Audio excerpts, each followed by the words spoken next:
La semaine passée, nous nous sommes introduits à ce que je pourrais appeler une définition de la vie chrétienne. Qu'est-ce que c'est qu'être un chrétien? Qu'est-ce que c'est qu'être un chrétien?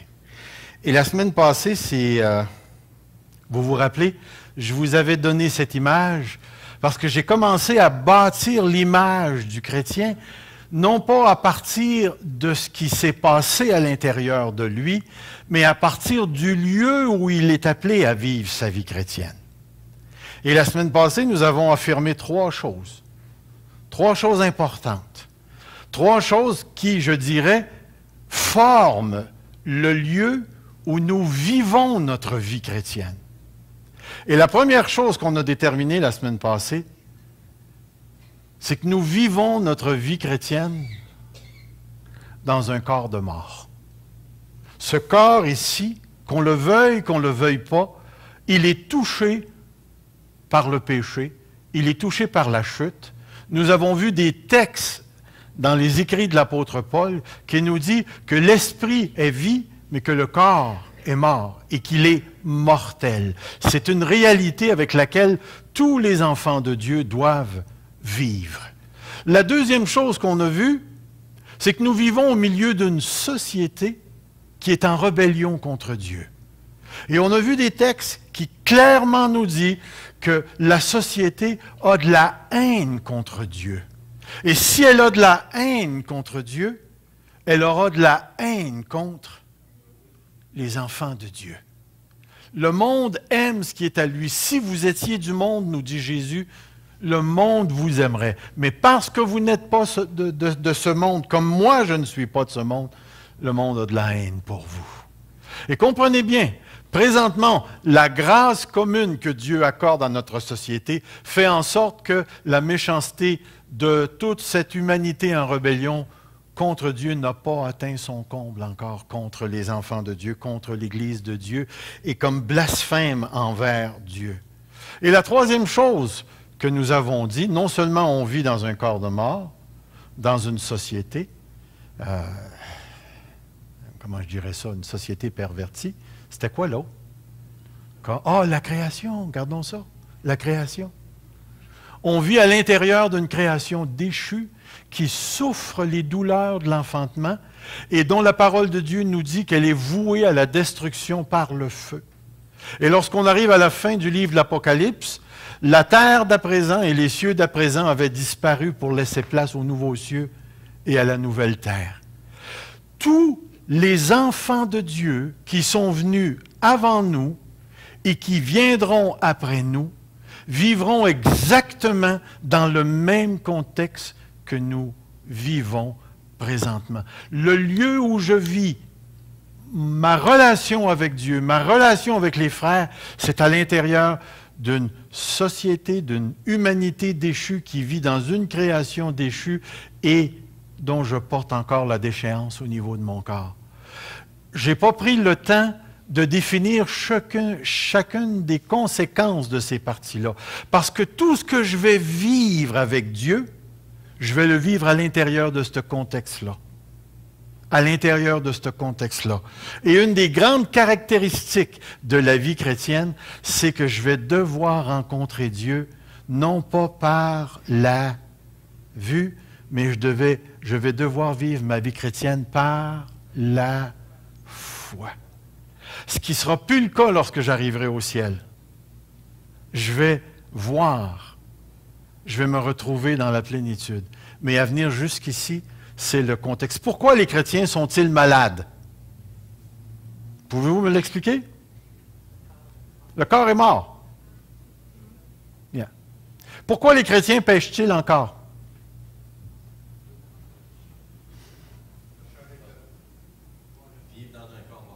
Tu es dans un corps mortel. Est-ce qu'un corps mortel obéit toujours à Dieu? La semaine passée, je vous ai demandé quel est le péché. Nommez un péché qu'on ne fait pas par le corps. En avez-vous trouvé un? Même si vous me dites juste penser, tu penses avec quoi? Avec ton cerveau. Pas de cerveau, pas de? Mais d'ailleurs, si tu n'avais pas de cerveau, tu ne serais pas ici. Voyez-vous, l'idée, c'est que la structure dans laquelle on se retrouve, c'est la structure établie dès le début par Dieu. Dieu avait fait une création, il avait créé des gens innocents, il avait créé une relation parfaite avec Dieu et il avait créé le début de cette vie humaine entre Adam et Ève et ainsi de suite. Le péché est entré et ça a complètement tout dérangé les choses, ça l'a tout perverti et maintenant nous sommes appelés à vivre dans ces circonstances-là. Alors, ce que j'ai voulu poser la semaine passée, c'est le lieu où je dois apprendre à vivre pour mon Dieu continuellement. Lutte au dehors, lutte au dedans, dans une création qui souffre. Je ne m'attends pas, en tout cas, je ne sais pas si vous êtes comme moi ici, là, mais je ne m'attends pas ici-bas, sur cette terre, à rencontrer beaucoup, beaucoup de chrétiens parfaits.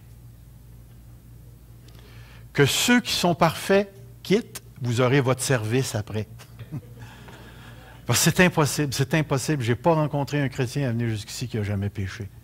Je n'ai pas rencontré un chrétien qui n'a pas vécu des moments de découragement. Je n'ai pas rencontré des chrétiens qui ont eu des doutes ou qui n'ont jamais eu de doute sur certaines choses dans leur vie. On a tous à vivre. Mais une autre chose, et je vais la débuter ce matin, c'est lorsque tu parles de la vie chrétienne, tu parles au moins de deux acteurs principaux. Le premier acteur dans la vie chrétienne, c'est Dieu, le Saint-Esprit. Dieu, le Saint-Esprit. Le deuxième acteur, c'est qui? C'est moi. C'est moi. Et la vie chrétienne, elle est le résultat, je ne sais pas si je pourrais appeler ça, de ce moment où on interchange, où on se rencontre, où l'Esprit fait quelque chose et je suis appelé à faire autre chose. Mais définitivement, la vie chrétienne, c'est définitivement une sorte de collaboration entre le Saint-Esprit et nous, les enfants de Dieu. Et ce matin, j'aimerais mettre l'emphase premier sur le premier acteur. Sur le premier acteur. La vie chrétienne est une vie dans l'Esprit. Dans l'Esprit. Même si je suis dans un corps mortel, dans une création déchue, et que je vis au milieu d'une humanité en rébellion contre Dieu, rien ne change le fait que la vie chrétienne est une vie dans l'Esprit. Êtes-vous d'accord avec cette affirmation-là? Êtes-vous d'accord que la vie chrétienne, c'est une vie dans l'Esprit? Comprenez-vous ce que ça veut dire, une vie chrétienne dans l'Esprit? Qu'est-ce que ça veut dire pour toi, dans l'Esprit?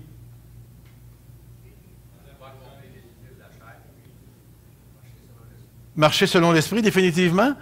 On va en parler un petit peu plus tard. Mais qu'est-ce que ça veut dire, une vie chrétienne dans l'Esprit?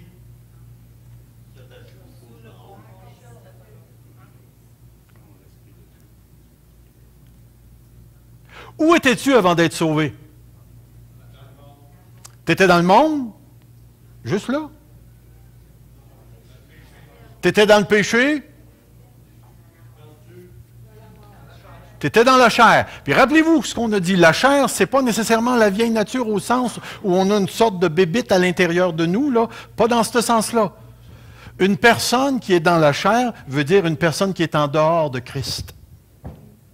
Une personne qui est dans l'Esprit, c'est une personne qui est dans le Seigneur Jésus, qui est en Christ.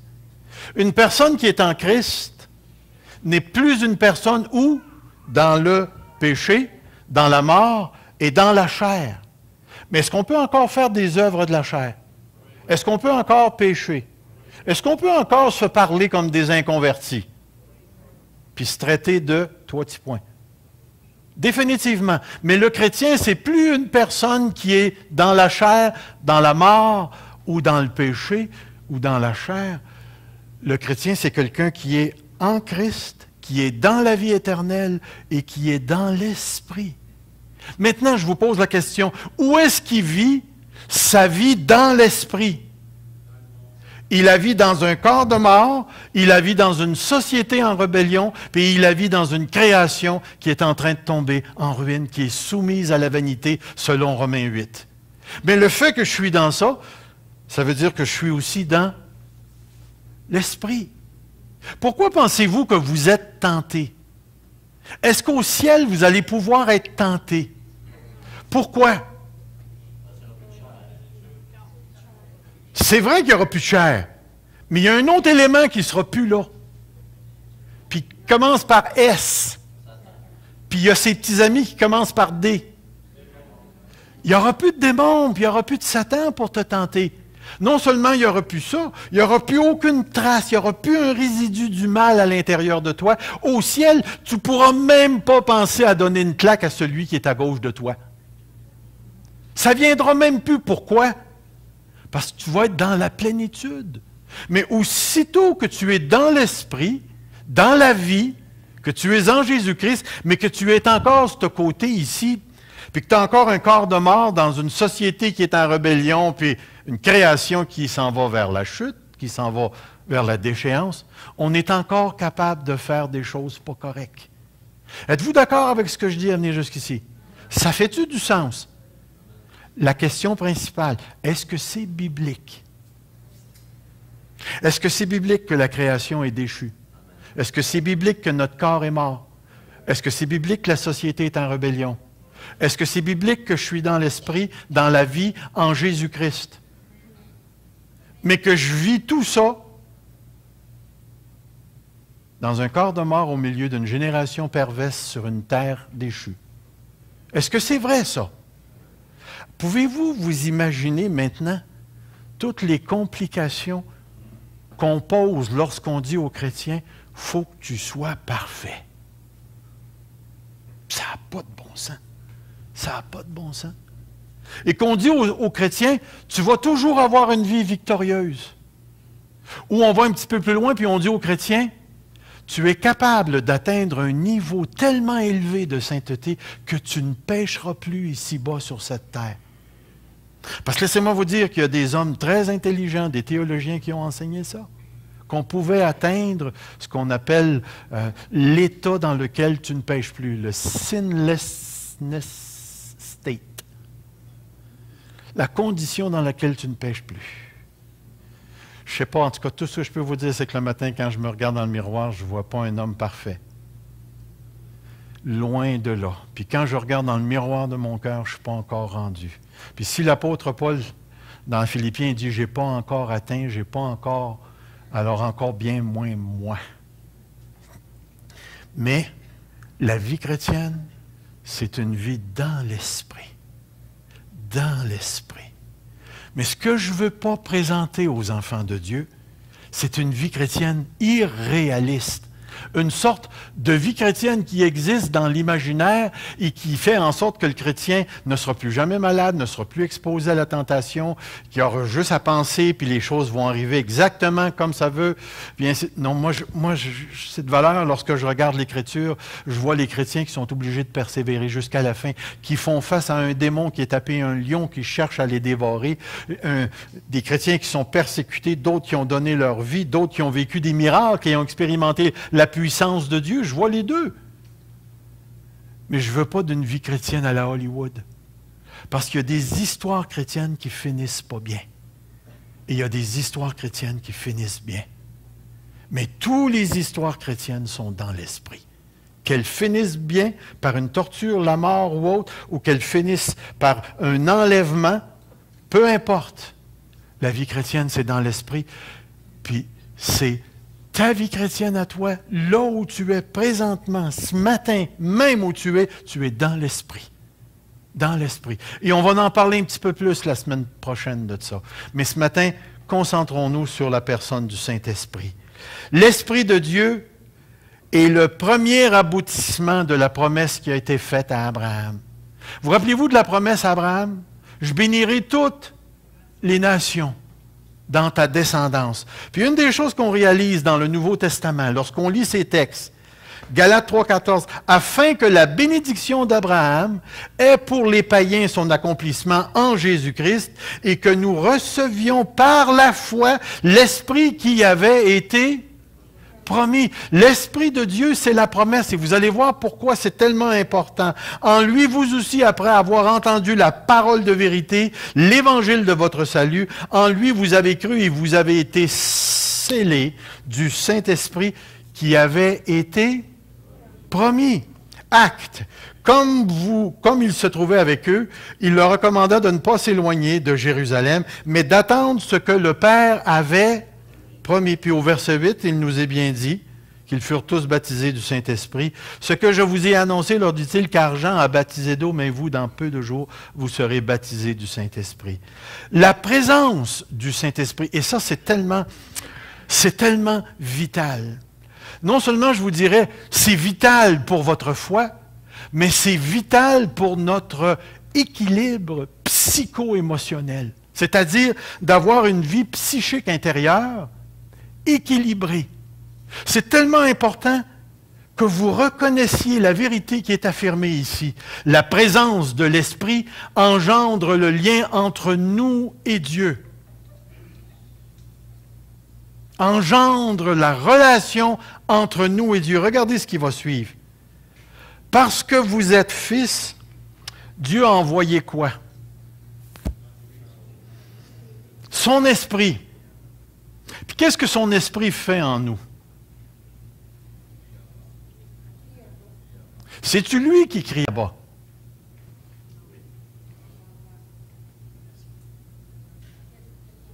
C'est qui crie là-bas ici? Parce que vous êtes fils de Dieu, Dieu a envoyé dans nos cœurs l'esprit de son Fils, lequel crie Abba, Père. C'est qui crie? C'est l'esprit? Vous êtes d'accord? L'esprit crie Abba, Père. Qu'est-ce que ça veut dire Abba, Père? Qu'est-ce que ça représente Abba, Père? Ça représente la relation la plus intime qui existe. L'Esprit dans nos cœurs établit, construit, fabrique, met au monde la relation que nous avons avec Dieu. Regardez ce texte-là. Si nous vivons par l'Esprit. Vivons par l'Esprit. Ensuite, c'est marqué marcher. OK. Qu'est-ce que ça prend pour marcher? Ça prend la vie. Alors, je vais te demander une affaire. Pendant 5 minutes, arrête de respirer. Puis après ça, marche. Essaye. C'est impossible. Pourquoi? Parce que si tu arrêtes de respirer, qu'est-ce qui va prendre la place de la vie? La mort. Et quand tu es mort, tu ne peux pas.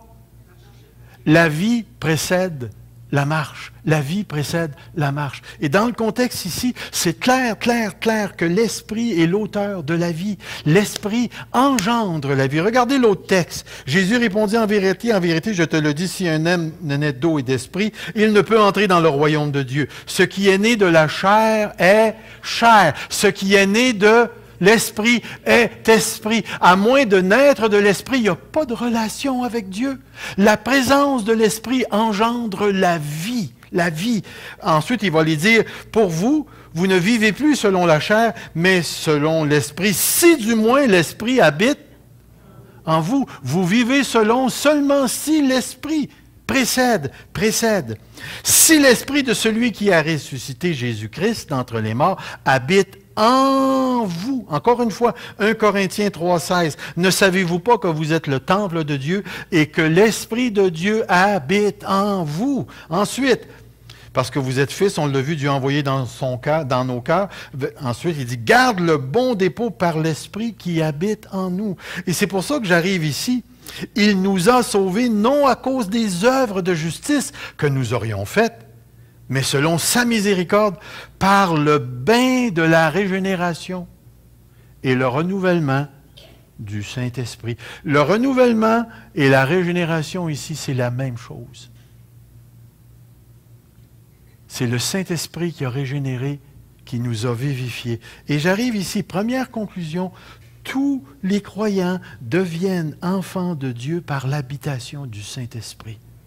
Tous les croyants ont le Saint-Esprit. S'il n'y a pas d'esprit, il n'y a pas de croyants.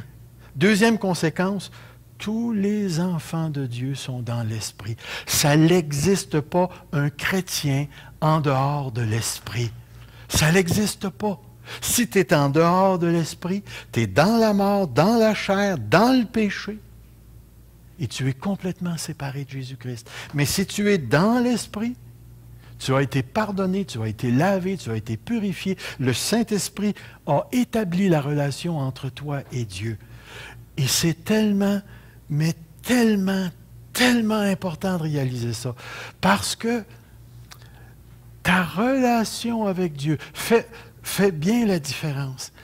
Ta relation avec Dieu ne dépend pas de quelque chose que toi tu fais. La relation avec Dieu a été établie par Dieu le Saint-Esprit. Ne dépend pas de toi. Maintenant, marcher par l'Esprit, ça te concerne. Mais nous vivons par l'Esprit. C'est seulement ceux qui sont nés de l'Esprit. Et vous savez comme moi, nous n'avons aucune capacité, puissance, pouvoir de faire naître quelqu'un dans l'Esprit. Parce que si j'avais ce pouvoir-là, je vous garantis qu'aujourd'hui, Granby serait sauvé. Moi, je m'en irais dans la rue, là, puis je mettrais les gens en ligne, là, puis je passerais ma main dans leur face, tout sauvé, toute la gang. Ils seraient tous dans l'Esprit. Je n'ai pas cette puissance-là, moi. Je n'ai pas cette puissance-là. Il y a seulement le Saint-Esprit. Une autre affirmation, la présence du Saint-Esprit, l'habitation du Saint-Esprit est la garantie d'un futur certain. Admettons que vous et moi, on sort de l'église, puis j'ai une voiture à vendre, puis ça t'intéresse. OK? Puis là, tu me dis, hey, ça m'intéresse tellement, garde-moi là, je vais la prendre. Qu'est-ce qui manque? Un dépôt. Un dépôt. Qu'est-ce que le dépôt vient faire ici? Si je pars puis je vends le char à un autre qui m'offre un petit peu plus cher, qu'est-ce que je viens de faire? Qu'est-ce que je viens de faire?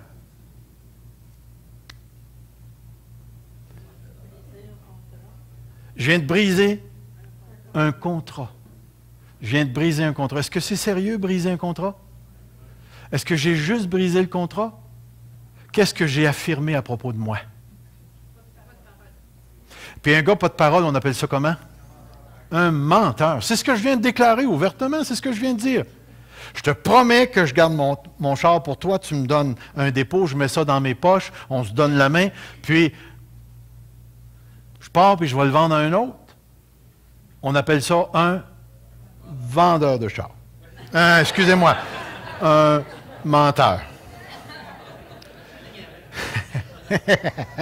Donc, il ne faut pas que je dise ça parce que mon beau-frère, c'est un vendeur de char. C'est un gars bien honnête. Je l'aime beaucoup. Alors, c'est sur Internet, rappelle-toi de ça, j'ai dit ça après, là.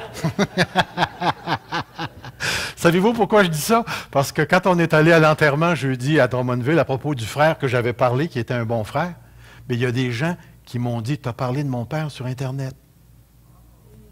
Hey, on en a parlé dimanche, puis jeudi, ils me disent ça. Ça veut dire qu'on est écouté, hein?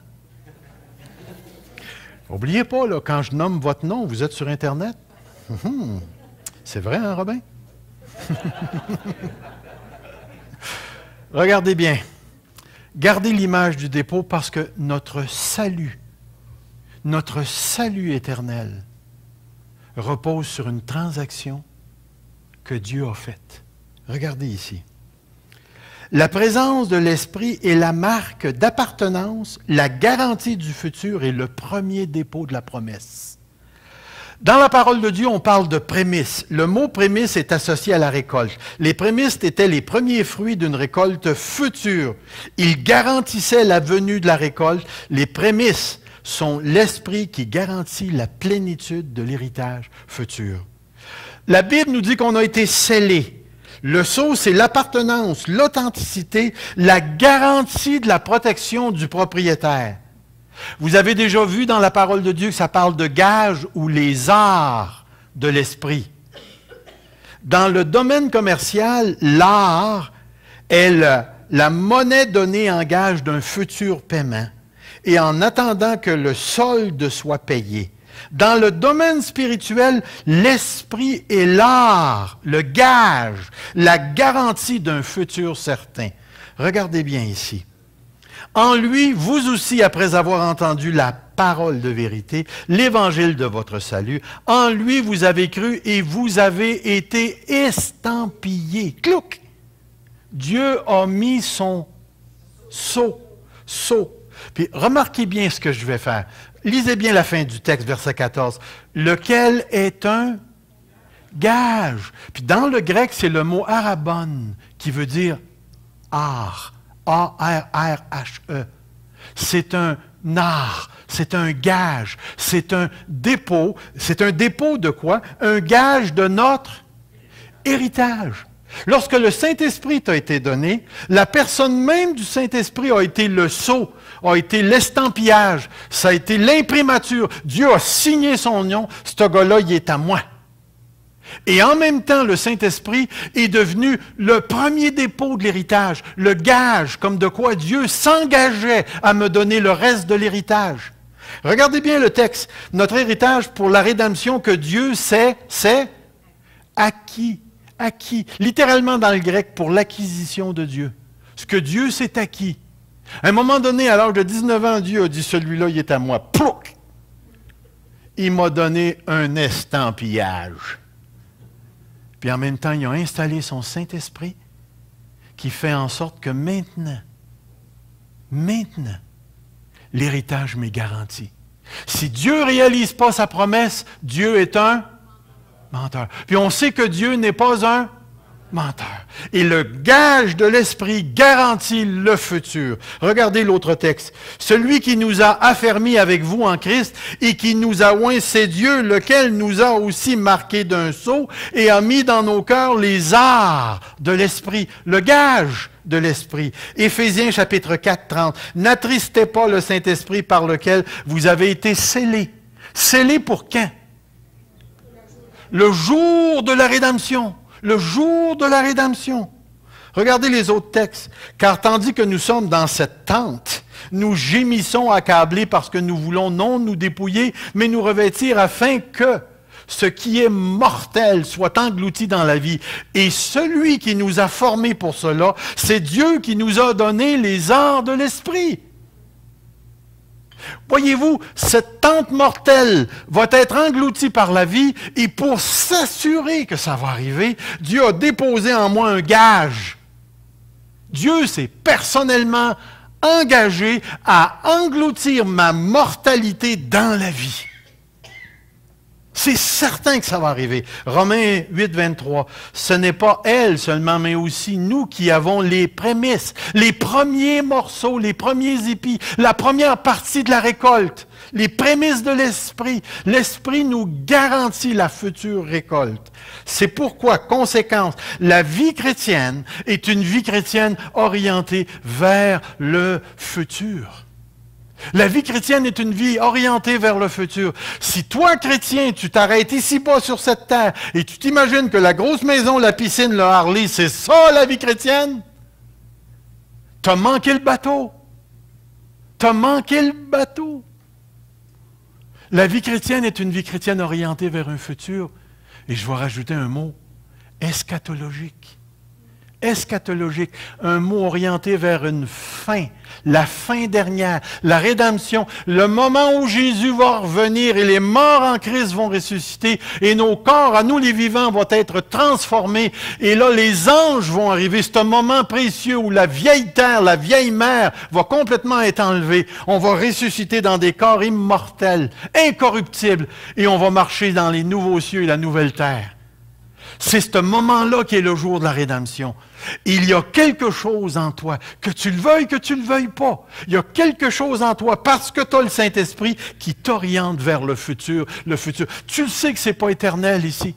Tu le sais que tu ne resteras pas. Peu importe ce que tu vas faire, peu importe l'accumulation financière que tu as, peu importe les centaines d'assurances vie que tu as, peu importe la richesse, la pauvreté, la vie paisible, la vie agitée, la persécution, la paix, peu importe. La vie chrétienne est une vie orientée vers le futur. Les chrétiens qui perdent de vue le futur Ce sont des chrétiens qui se mondanisent, qui recherchent les choses de cette terre.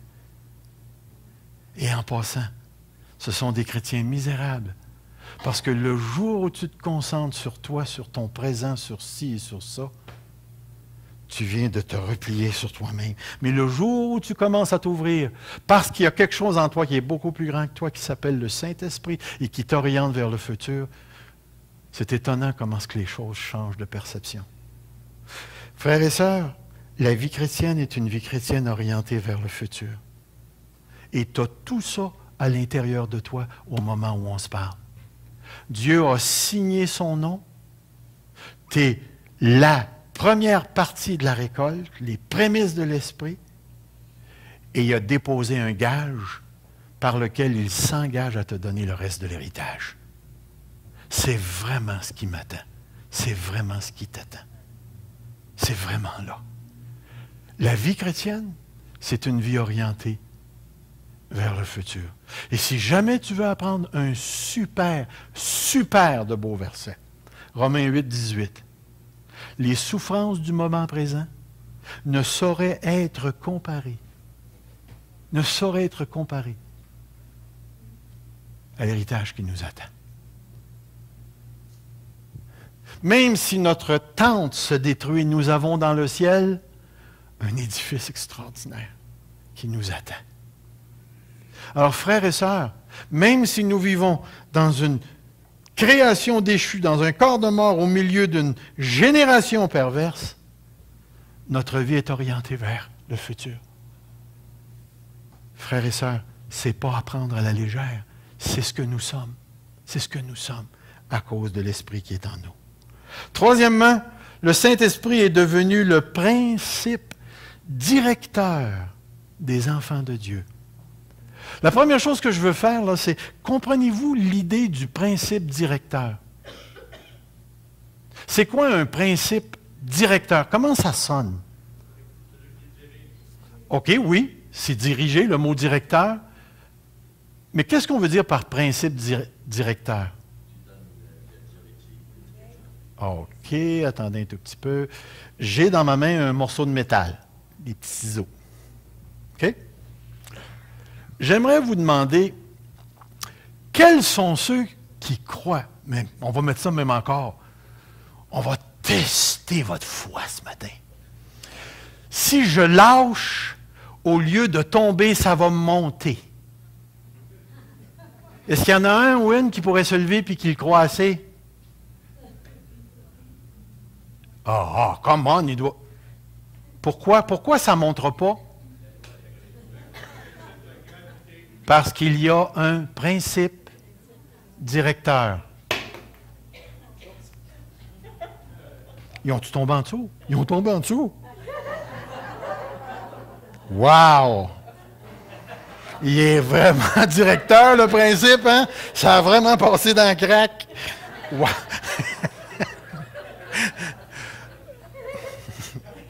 Il n'y a pas un principe qui fait remonter les choses. Il appelle ça un aimant. Donc, vous comprenez, mes ciseaux, vous comprenez l'idée du principe, hein? Un principe, c'est quasiment comme une loi. Ça force. Tu ne peux pas passer aux côtés. Ce que je suis en train de dire, là, c'est que le mot principe directeur, c'est exactement ce que je veux dire. Puis remarquez bien les deux textes dans l'Écriture où c'est affirmé cette idée-là. Remarquez dans Romains, tous ceux qui sont conduits par l'Esprit. Conduits par l'Esprit. Je vais juste pour vous montrer, ceux qui sont conduits par l'Esprit vivent selon. Ceux qui sont conduits par la chair vivent selon. Autrement dit, quand on parle de conduire, on parle d'un principe qui s'est installé dans la vie d'une personne et qui a fait en sorte que la personne a été transformée de telle manière que maintenant sa vie est dirigée par quelque chose autre que ce qu'il était auparavant. Si vous êtes conduit par l'Esprit, vous n'êtes point sous la loi. La chose qui est importante, c'est ceci. Il ne s'agit pas ici de deux versets pour être guidé en raison de nos plans personnels. Il s'agit plutôt de l'orientation fondamentale d'une personne, de ce qui domine la direction totale de cette personne. Être un enfant de Dieu, c'est d'être fondamentalement conduit, orienté par l'Esprit. D'accord ou pas d'accord? Es-tu d'accord avec moi que l'Esprit s'est installé dans ta vie et maintenant que tu es fondamentalement orienté vers Dieu? Ça veut-tu dire que tu es parfait? Ça veut-tu dire que tu ne pêches plus? Mais est-ce que ça veut dire, voici, que tu aimes Dieu? Est-ce que ça veut dire que tu as de l'affection pour les choses de Dieu? Et est-ce que ça veut dire qu'il y a un gémissement à l'intérieur de ton corps pour t'en aller revêtir l'immortalité? Les perdus n'ont pas ce gémissement-là. Les perdus n'ont pas l'affection pour les choses de l'esprit, ne recherchent certainement pas les choses de l'esprit, et les perdus n'aiment pas Dieu. Mais si tu es un enfant de Dieu, tu vas t'affectionner à partir de maintenant aux choses de Dieu. Moi, je me rappelle, puis des fois, ça m'arrive encore de le faire. À un moment donné, je vais flancher, je vais commettre un péché, puis je vais dire, Seigneur, tu sais que je t'aime.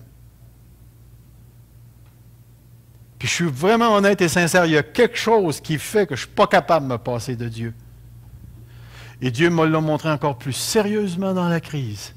C'est tellement ancré à l'intérieur de moi que je ne peux plus me passer de Dieu. Je ne suis plus capable de voir la vie sans Dieu. Je ne peux plus avoir dans ma paire de lunettes une sorte d'absence de Dieu. Je regarde ma soupe, puis je sais que quelque part, ma soupe est connectée avec Dieu. Je ne peux pas te l'expliquer comment, mais je sais que ceux qui ont fait la soupe sont créés par Dieu. Quelque part.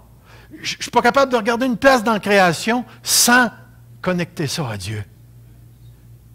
Puis une chose qui est certaine, c'est que devant le bien et le mal, je ne suis pas capable d'affirmer que c'est nous qui décidons de ce qui est bien et de ce qui est mal, que c'est le juge qui décide de ce qui est bien et ce qui est mal, que c'est le gouvernement qui dicte les lois de la moralité.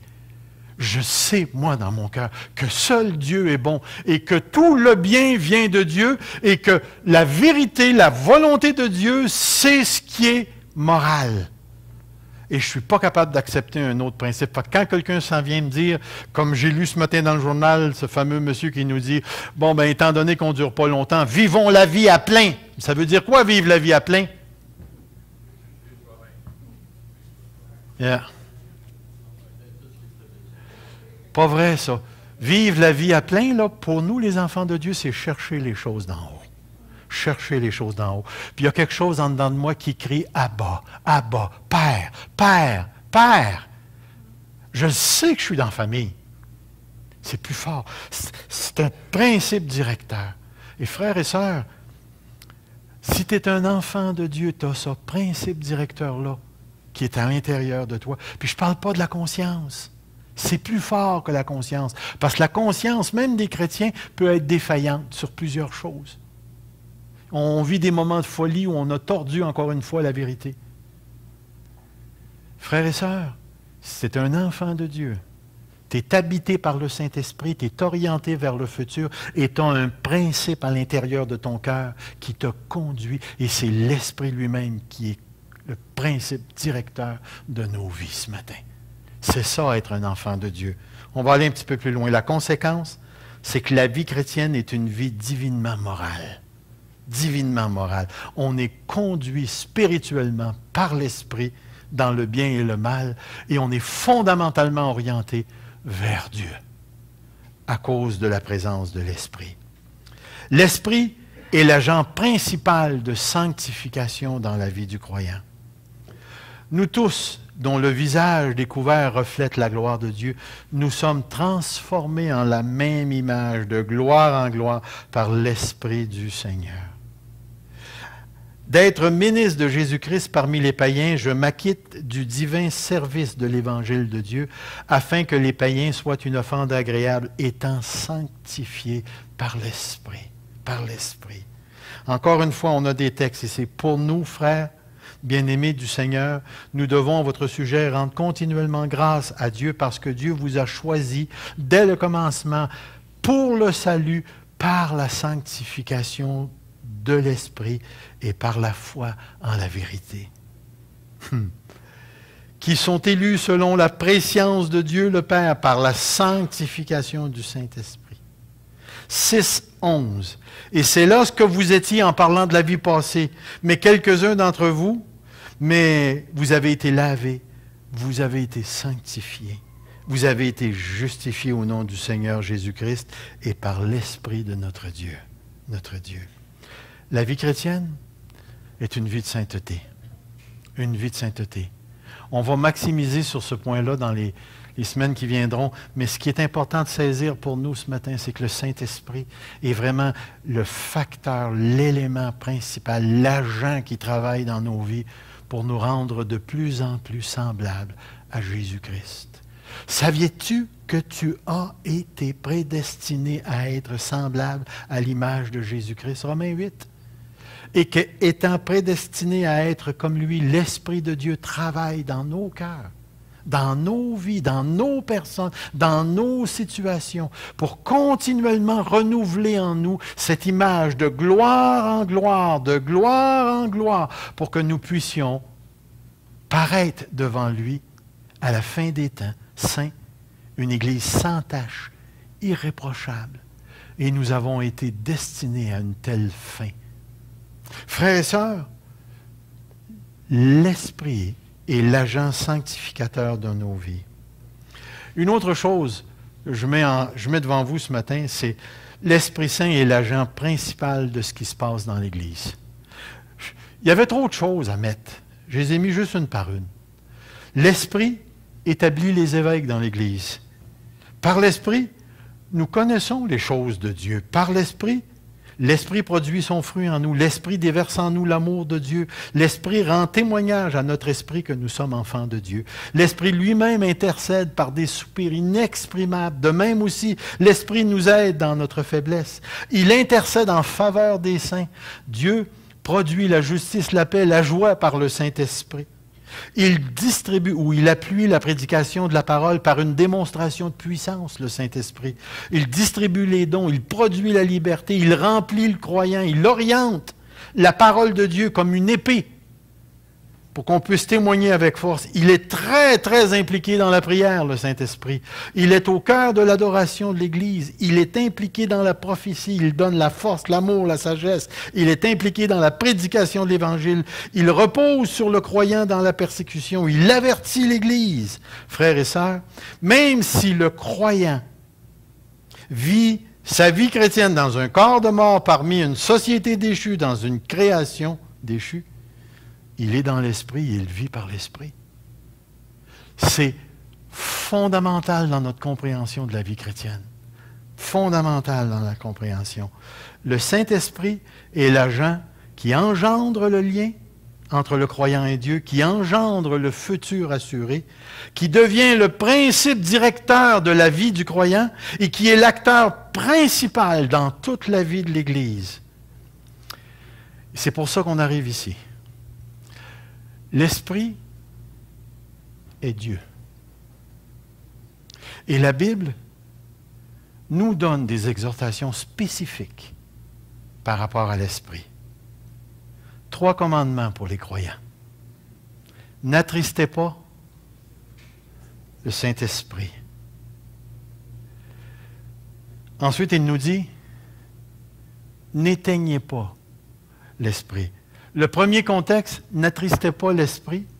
Vous êtes dans le contexte où l'apôtre Paul exhorte les Éphésiens à ne pas mentir, à ne pas voler, à ne pas calomnier, à ne pas avoir de farces sexuelles parmi eux autres, toutes de bouffonneries et de toutes sortes de choses qui empêchent l'Esprit de travailler. Il nous demande de rester fidèles, de se soumettre. Mesdames, soyez soumises à vos maris. Maris, aimez vos femmes comme Christ a aimé l'Église. Enfants, soyez soumises. Esclaves, soyez soumises à vos maîtres. Maîtres, traitez bien vos esclaves.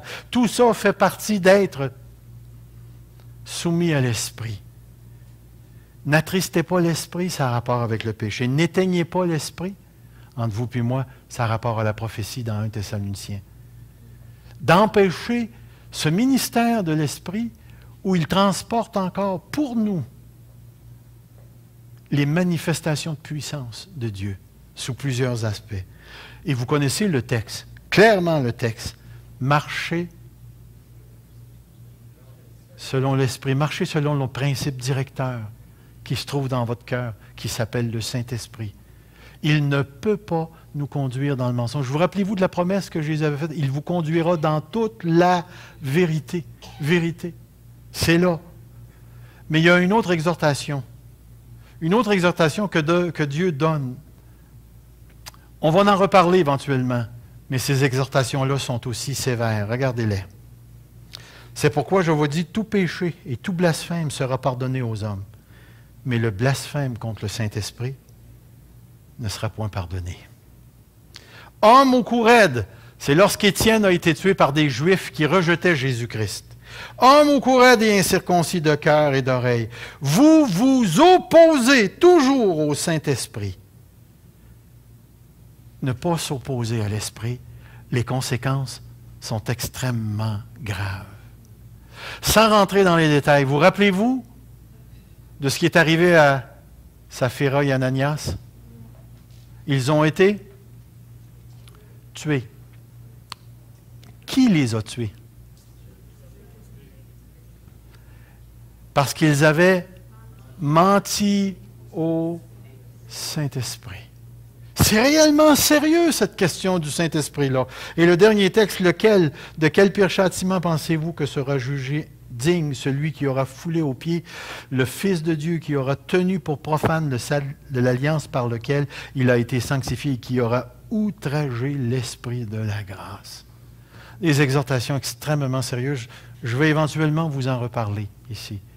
Mais c'est juste pour vous dire que la présence de Dieu dans nos cœurs donne la vie, nous garantit le futur. Mais n'allez surtout pas oublier que Dieu reste Dieu et qu'on ne peut pas le traiter n'importe comment. Je me disais ce matin, comment finir notre rencontre de ce matin? Parce que mon but à travers ce qu'on apprend ces temps-ci, c'est de vous donner une sorte de compréhension de la vie chrétienne. La vie chrétienne se passe dans un lieu bien, bien précis. Société, création, corps de mort. Mais dans cette situation-là, je suis dans l'esprit. Puis être dans l'esprit, ça veut dire que j'ai reçu le gage, le sceau. Je suis orienté vers le futur. J'ai un principe directeur qui gouverne ma vie, ma morale, qui gouverne mes actions. J'ai été scellé, j'appartiens à Dieu. Et le Saint-Esprit veut faire un travail de sanctification. Ça, c'est le contexte dans lequel on se trouve présentement. Puis tous les enfants de Dieu sont dans ça. Et lorsque je réfléchissais à comment finir mon affaire, j'ai dit, tiens, pourquoi pas leur compliquer la vie? Je vais vous poser une question ce matin dont je ne répondrai pas avant la semaine prochaine. Je vais vous laisser là-dessus pour que vous puissiez y penser.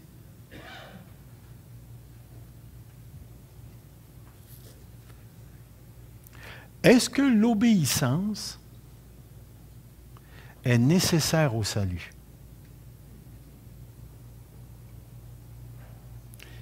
Ouf! Est-ce que l'obéissance, je vais même changer le mot nécessaire, puis je vais le phraser comme ceci.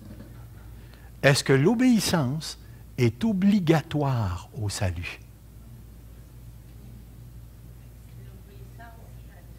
À Dieu. Est-ce que l'obéissance est obligatoire pour aller au ciel? C'est un salut par les œuvres. Si tu dis oui, comment tu vas expliquer qu'on est sauvé juste par la grâce? Puis si tu dis non, ça veut dire que le chrétien peut faire tout ce qu'il veut puis il est sauvé?